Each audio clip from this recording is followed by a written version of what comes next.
What's up, guys? Welcome back to Legends Never Die, where neither will you if you know Jesus.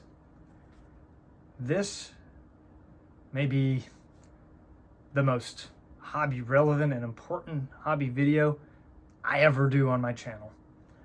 For those of you that don't know, I'm a big Perez Steele collector. I get the original ones signed, as well as create cut autographs on them, collect the base postcard run, and even have customs that have been created for the ones that became Hall of Famers after the actual postcards were released after 1999. And I get those autographs, and I collect other things adjacent to the Perez Steele postcards themselves that have to do with Perez Steele galleries.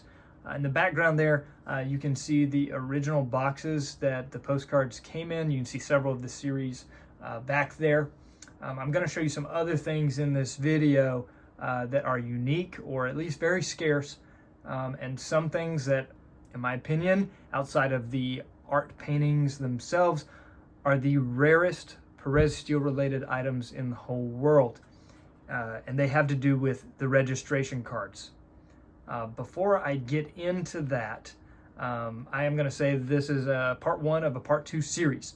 I will be releasing an interview that I had with Dick Perez himself that I've lined up after this video. So if you love this stuff and you want to uncover and go along down the path on this investigative journey on a hobby mystery that many of you may not have known existed, this is the video for you.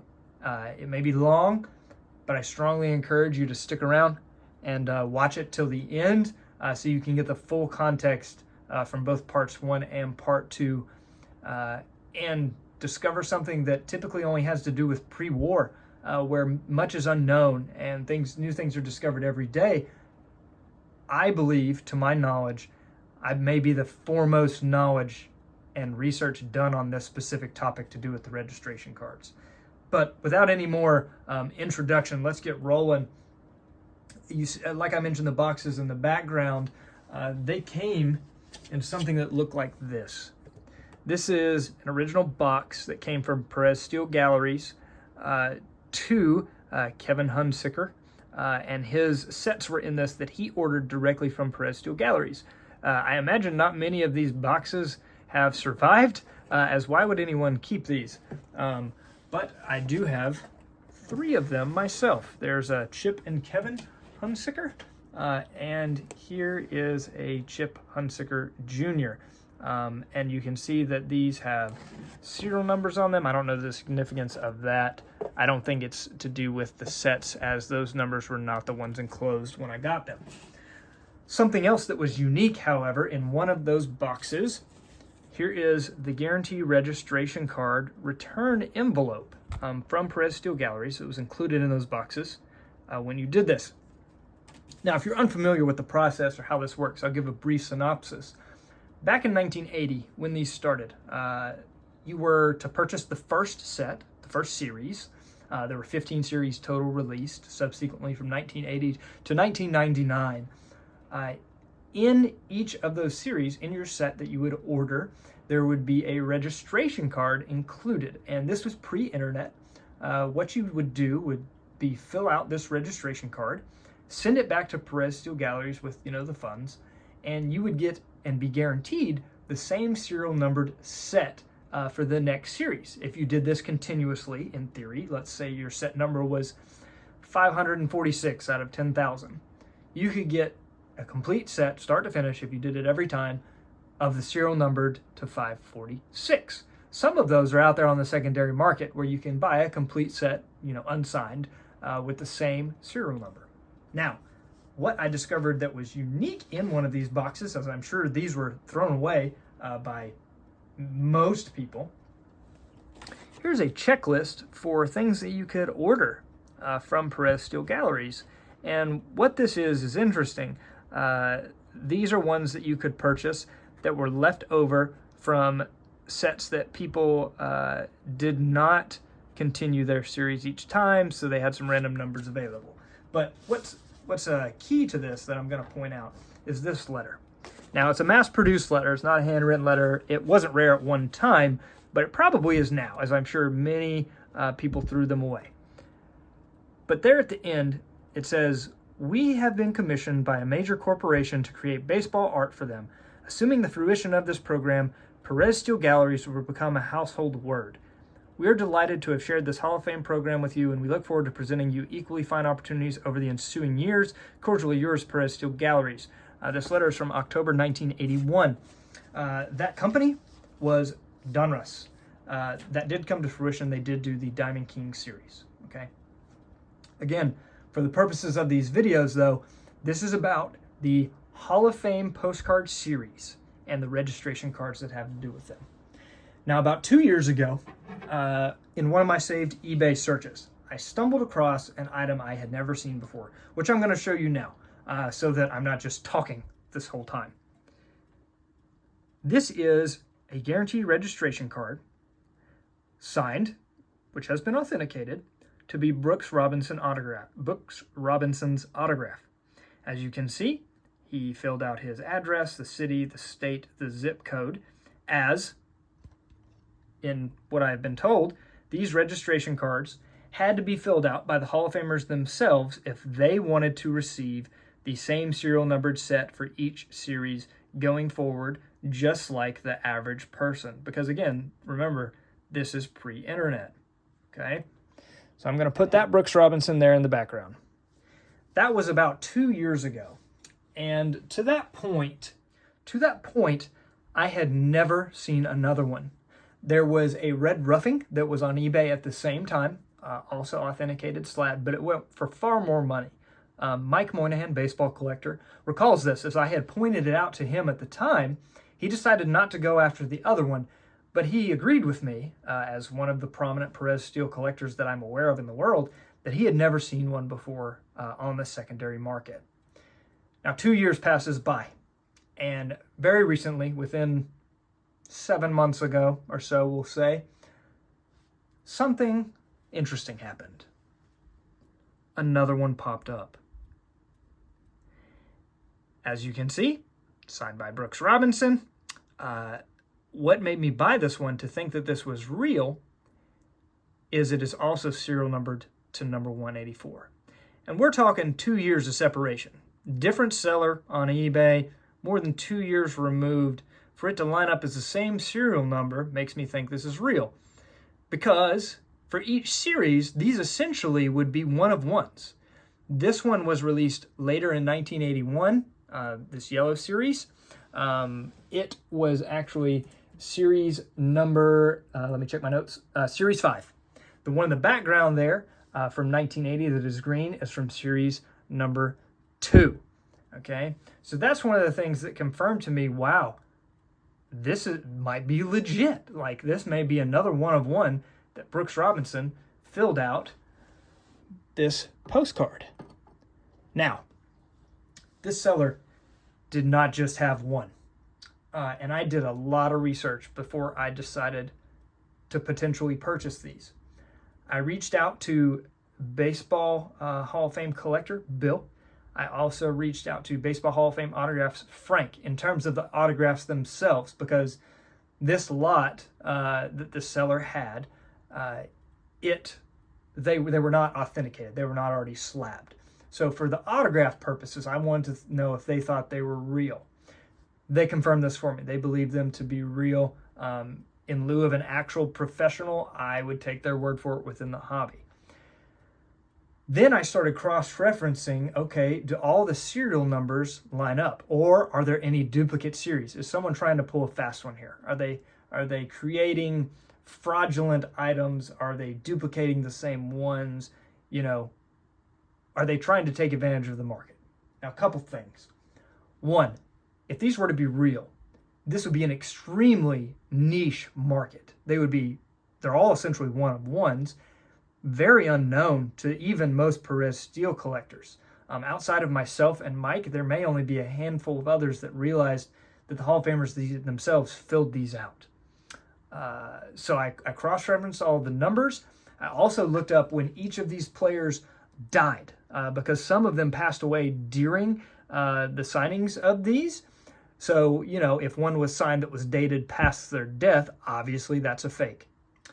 All of them checked out in that aspect. I'm going to go through them all and point out things as we go here as well, again, but all of them lined up that way.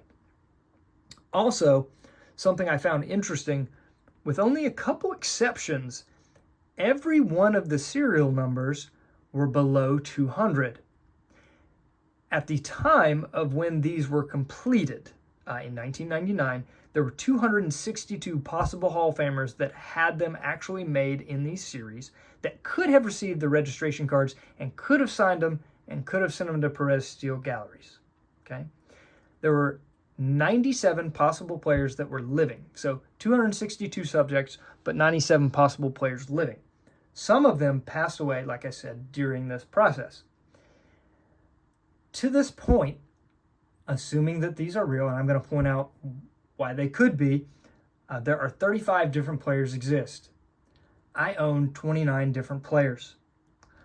Out of the total that I know of to exist, because there were a handful I missed at auction, there are 80 possible that I know that exist on the secondary market, and I own a whopping 68 of them. Now, I'm going to start going through and point out a few different things as to why I think that these could be legitimately one-of-ones from Perez Steele galleries. Now, you're going to see multiple players. Like, this is Al Barlick, all right? Hall of Fame umpire. If someone was to fake an Al Barlick autograph, why would they fake it on a guaranteed registration card? Okay, why would you go to the trouble of printing all the different series, of, you know, faking this, of even taking it to them and have them sign it in reality and try and pass it off as an authentic one? You think that they would fill out their actual address in the same hand? I don't think so. So that's one thing that I think points to it. Also, with this being such a niche market, as I show Al Lopez, that most collectors are probably unaware of, why would you put these guys' signatures on this? And why would you fake players like Al Barlick and Al Lopez? I mean, come on. One of the other interesting things I found as I come to the first example is I've discovered some that were not filled out by Hall of Famers. However, someone within their family, because they could have been deceased prior to when these were released. This is the first example. This is Mrs. Dorothy Ruth Perone, who is, if you are not familiar or don't want to do the research on your own, is Babe Ruth's daughter. Now, something interesting that came with that, that improved the provenance, to me anyways, is this stationery from the desk of Edward W. Stack, who was the president of the Hall of Fame at the time, is hand-dated January the 6th, 1982, who he was also included in the set. Dear Dorothy, will you please sign and return the registration card to me so that you will receive future sets? Best wishes, Ed.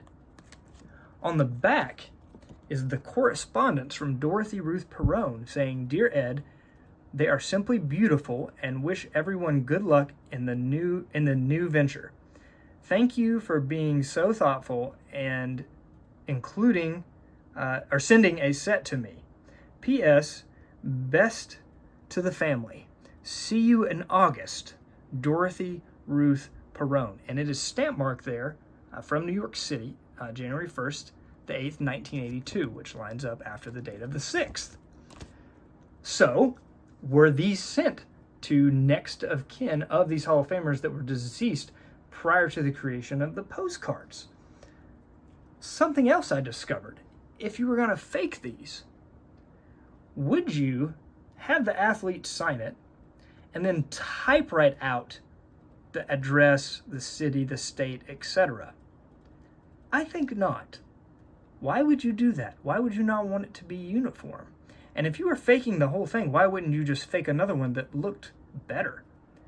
On this one specifically, it has also been whited out where the typewriter was lined up incorrectly the first time, and the zip code was put in wrong on the state instead of the zip code area for Bill Dickey, which again, this autograph from my, friends, I'll just call them friends, but they are experts on autographs, saying this is a legitimate autograph, okay? Same with this Bill Dickey, the little rock where the typewriter was. It's not lined up correctly. Why would you fake it that way? Okay, where this is the very first one, okay, this is from 1980, Series 1. The zip code is wrote above state and zip. Again, why would you do it that way? Bill Terry, same thing.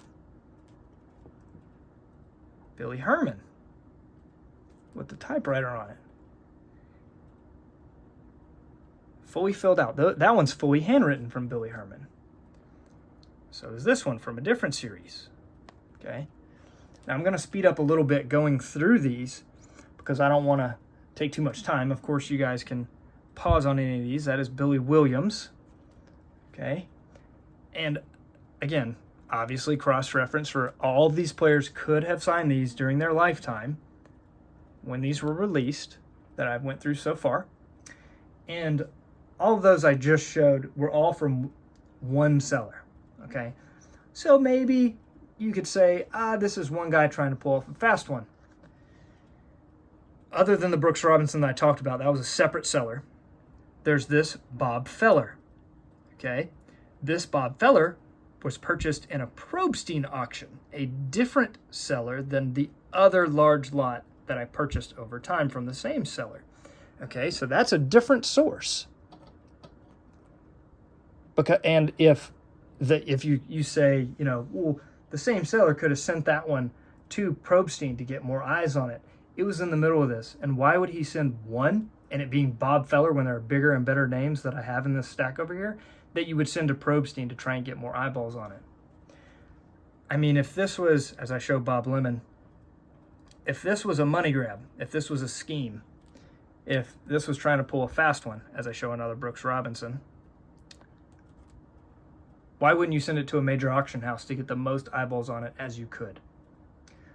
One other interesting variation that I found, there were a few where they're printed.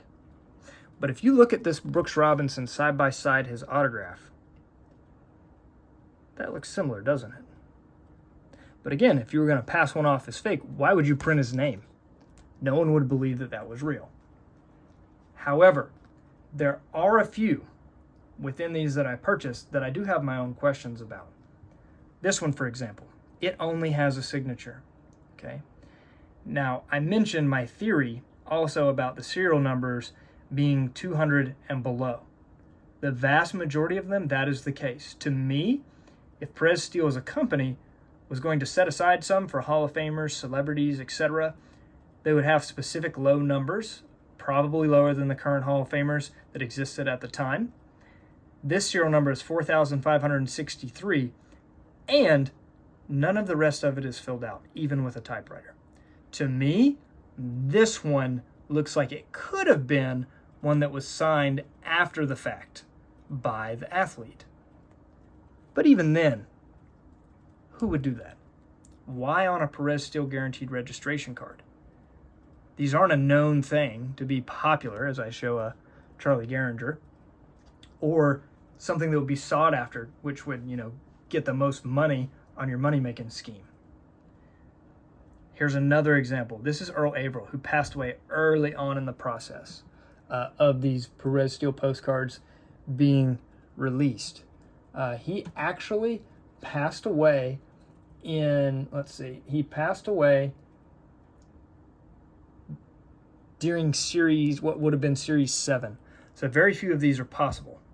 But also, if you were going to fake this, why would you scratch out the whole top and then write Earl Averill down there and type that in? I don't know. This one, Enos Slaughter. Again, who's faking an Enos Slaughter autograph? I mean, somebody could. I'm not saying it's impossible, but unlikely. Freddie Lindstrom, who only the first 4 would have been possible for him to sign because he passed away during this process. And again, why would you typewrite where it's located for him? Now, one of my theories is the typewriting could have been done at Perez Steele galleries after the fact. Okay? Kind of like this Jim Palmer. And all of his are like this, but it's the only one like this where a lot of the autographs are in blue ink, but the address is in black ink in a different form of writing. This Jim Palmer is the same way. Signed in blue ink, but black ink for the address. Okay? Again, if you're not an idiot and you're trying to counterfeit these, wouldn't you, if you're writing it out yourself, the address, wouldn't you write it in blue? I mean, come on. A couple more Jim Palmers. There's one more. Jim Palmer is easily the player I have the most of, and the most I know to exist. Next player, Jocko Conlon. Okay. Fully handwritten out, but with the typewriter in there again. Jocko Conlon. With a red, like, stain mark. Again, if you're trying to fake that, why would you leave that? Jocko Conlon. John Jocko Conlon. Now this one, like the Carl Hubble that I showed, okay, this one is a serial number 2721. It also does not have anything else filled out. That does not line up with the 143 of the other Jocko Conlon and the other Jocko Conlons. They're all 143. This makes me question this one. Did someone just get that one signed alone? This Joe Cronin, which is printed, number 80. You know, why would you print his name? I have also seen another one that was actually signed. I do not own it. It's actually signed by Joe Cronin with it filled out, but it's also number 80. Joe Sewell, matching serial numbers. 163, 163, 163. I hope you stick with me because I have more points to make here towards the end. Another Sewell. Johnny Mize. Okay. And a lot of these names are not the big names. Okay. We're not talking the Mickey Mantles. We're not talking, you know, Hank Aaron. We're not talking Willie Mays. Because if you were going to fake these, wouldn't you fake the big names for the most money? Johnny Mize. We're about to come to another interesting one. This is Vernon Lefty Gomez. Okay. Signed here, Vernon L. Gomez, serial number 129. Okay. That is the yellow series from 1981, which is series 5. These may not be in order, so I apologize for that. But this is Vernon Lefty Gomez. Okay. Red from 1981 is series 6. Okay. Then we've got this one. Linda Page Shelby, which is Satchel Paige's wife.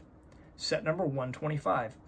Recently, on a Probstein auction, for one that had been authenticated and framed, actually signed and filled out by Satchel Paige, was also serial number 125. Coincidence? Conspiracy? I don't know. Lloyd Wayner. Again, the stain around the L. Like where it looks like he smudged the autograph. Why would you leave that if you're trying to fake it? That wouldn't make any sense to me. Lou Boudreau. Again, not an expensive name. Monty Irvin, number 137. Okay, fully filled out. Now this one, this Monty Irvin, I question. The reason being, serial set number 6,833. Okay, those do not line up. But again, why would he fill it out differently? Now, I do have a theory here. If you look at these, there are two different addresses. One in Florida, one in New Jersey. Did Monty Irvin move between 1981, which is the yellow one, and 1985 from New Jersey to Florida? And this was, again, pre-internet. Maybe he lost contact for a time with Perez Steele Galleries and started these back up and got a different serial number the next go round. Just a theory. Raymond Dandridge, okay, handwritten, fully filled out. Another Raymond Dandridge. Those serial numbers line up, as does this one and this one. This next one is another interesting thing that I thought kind of confirmed to me that these could be real.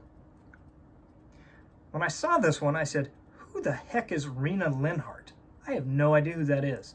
That's not even a last name that is a Hall of Famer's last name. So how is this valuable? Who even is this? After looking it up and figuring it out, Ernie Lombardi, who was deceased before these were created, had no children. Rena Linhart is his sister, who outlived him, okay? Which in theory would have been his next of kin for this. Again, a serial number below 10,000, below 200 at 195. What would make it appealing for them to do this? Mark out the address, write a different one, and it's all in red ink. Red ink in the hobby is not desirable, okay? So why would someone fake a Ted Lyons in red ink?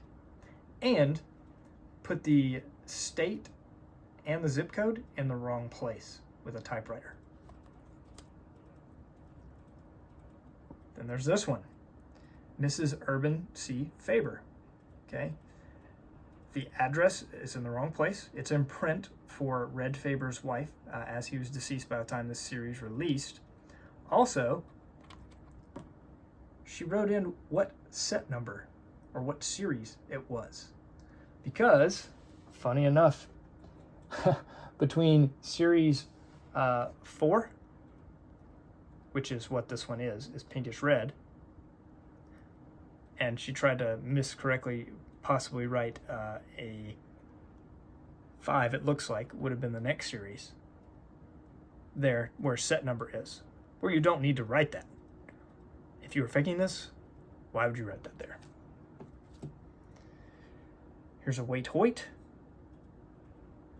printed with Cincinnati wrote incorrectly and then in parentheses Cincinnati on it.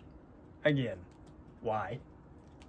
There's human error throughout these. Walt Alston, which would be rare, very rare because of when he passed away, for him to sign this in 1981. And finally, we've got Willie McCovey. A couple of them here. 2 Willie McCoveys. So with the human error throughout these, with the serial numbering lining up over a 2-year gap from different sellers on the Robinsons, and throughout these postcards from a couple other sellers, with the autographs presumed to be real, and many of them filled out handwritten the rest of the way in the same hand, I believe that I have a stack of 69 one-of-one Hall of Fame registration postcards, and that I have the most comprehensive and complete collection of these in the world, outside of perhaps Dick Perez or Peggy Steele themselves. Look out for part number 2 of this video series, releasing very soon after this one. I hope you guys have enjoyed it and will continue to go down this investigative rabbit hole with me. Until next time, guys, keep collecting and God bless.